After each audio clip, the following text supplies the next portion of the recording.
Welcome to my channel. Subscribe to learn English faster.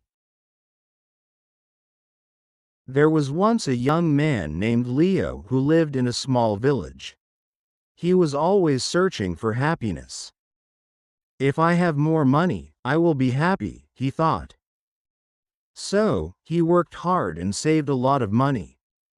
But even after becoming rich, he did not feel truly happy.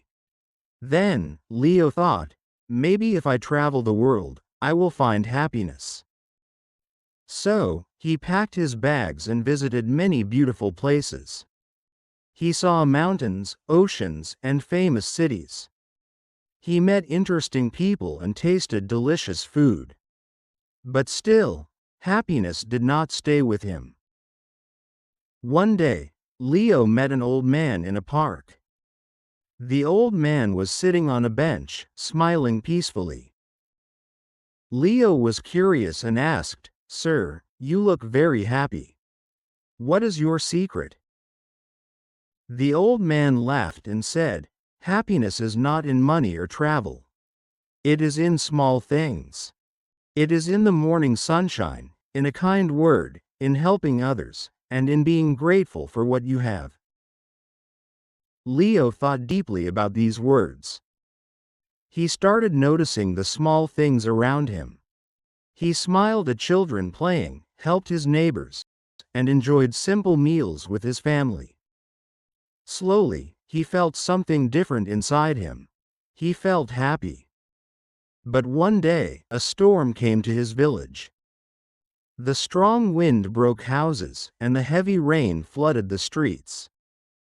Many people lost their homes, and they were sad and afraid.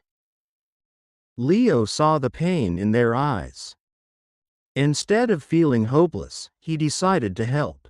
He gave food to hungry children, helped rebuild houses, and comforted those who were scared. The more he helped, the lighter his heart felt. He realized that making others happy brought him true happiness.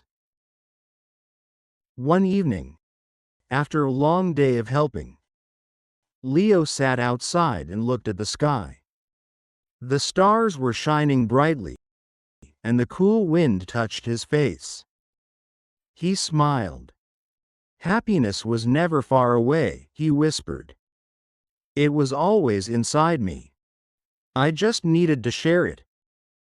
From that day on, Leo stopped chasing happiness. Instead, he created it every day, through kindness, gratitude, and love. And so, he lived happily ever after.